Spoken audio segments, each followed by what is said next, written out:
Beulah's arrival in Mocha especially affected Beatriz, her newfound relative. And according to the Bubi's own oral traditions, having a cousin from overseas rang true.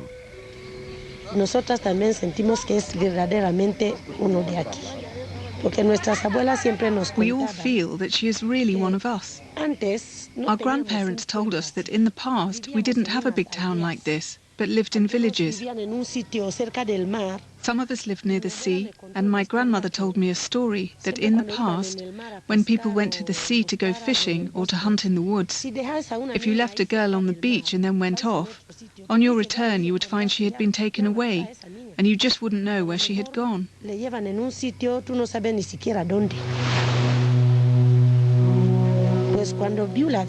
And well, when Beulah came, I knew that she was probably one of us, because they must have stolen one of her ancestors. We were afraid of white people, because our grandmothers had always told us not to go near them, because if you did, you would be kidnapped. Teníamos miedo.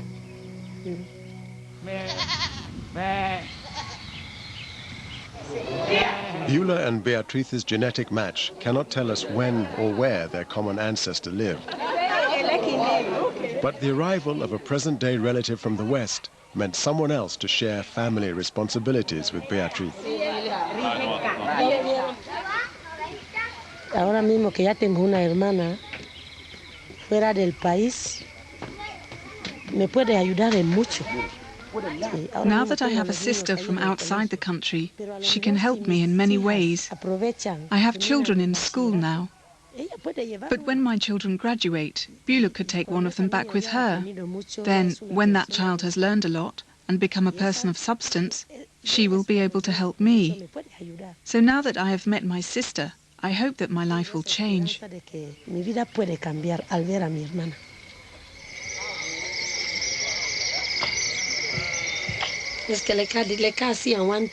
I felt it in my blood. As soon as I saw her, my blood shook. To think I found someone in my family. I've been trying to remember how my mother was when I was 7, the last time I saw her. I'm so very happy. Beulah feels like my mother returned.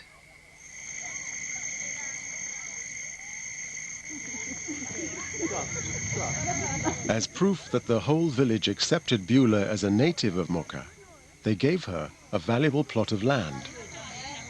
The Bubi don't sell land, so to get it by right, really, it was just sort of like, wow, this is, our people are good. So my children have something. They have land, we have a piece of Africa. Saying that, I've been asked to stay in the village itself, in the actual homes of the two people. And this morning I agreed to it, and I said, yeah, that's fine, I'll be okay with that. But I'm not so sure. Too many creepy crawlies, and I've actually seen mice and whatever, and I know you get them everywhere, but to be so exposed to it, and I think you'll be sleeping on a mat on the floor. Yes, I want to go through the experience, and I probably will go through the experience. I'm not sure for 2 nights. We'll see. A real test.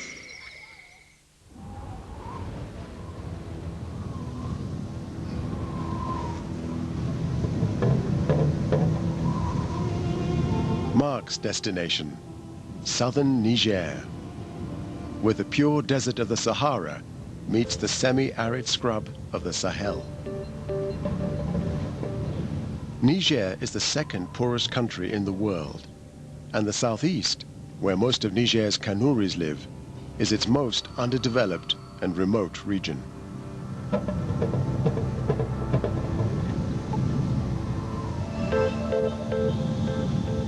The desert didn't come into my mind as part of the scene. I just thought it was lush, bright, thriving, bustling, going down to the river to collect water, carrying it on your head. That's the kind of thing I imagined. Lawrence of Arabia, I couldn't believe it. It's like I'm in the middle of a movie. It just looked like one of those pictures, one of those posters that you buy and students stick on their wall. It's just an awesome experience. Legend locates the cradle of Niger's ancient Kanuri people in Garumela, close to Lake Chad.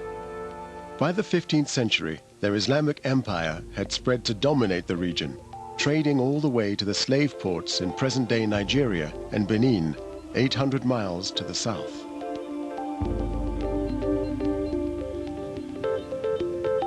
Garumela has long since been lost in the sand, but close by lies a village called Woody.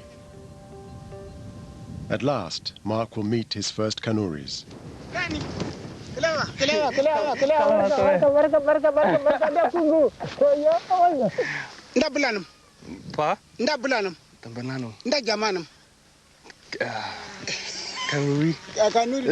Kanuri bes lewa sale jama sama klewa mashallah jawra mashallah Woody Kanuri ari Kanuri to Kanuri ni Kanuri bango beli nda beli kan nda mota ndara ko jina mota da Mata mama mata ba shadi ari kutuna ha what's kutuna kutu mata ta yo mata bebu himaki ya kutu This Woody. Ari Woody. Oh, Woody. The language barrier would be Mark's first test. I've come from far to find Woody.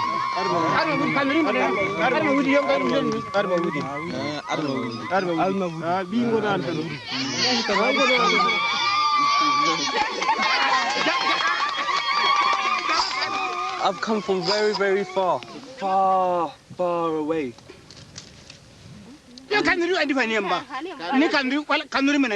And I'm still Kanuri.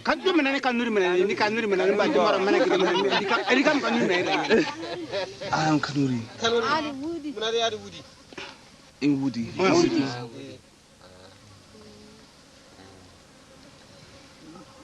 I've waited for this moment all my life. Today was the most amazing day of my life, bar none. There was a point where when I was sitting down there, I imagined all my ancestors between the time when a member of my family was forcibly taken from this village and to the time today when I set foot back in this village. I imagine every ancestor between that time and this time looking down and smiling on the achievement. This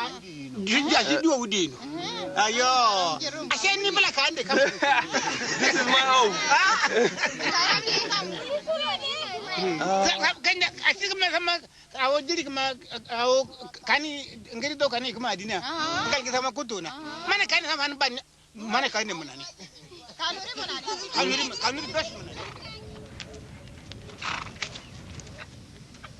I feel like one of the most despicable acts in the history of the human race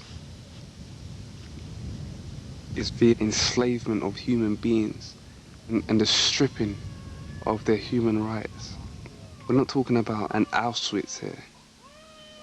We're talking about generation after generation after generation after generation. We're talking about 350, 400 years of bondage. And through that, I can come back and be welcome like how I was welcome today. That's Mama. The people of Woody wanted to know all about Mark. This is where I came from. In London. Far. London, no. Pom London. Pom. And for a long time ago, a Kanuri woman, Kanuri, were taken into slavery. Kanji no, Jamakure no, Chenger Casadon. Kanuri Yamambeno, Chenger Casadon. Chenger Casadon. Taken far away to Jamakiri, Chenger Casadon. Far away. she had a daughter.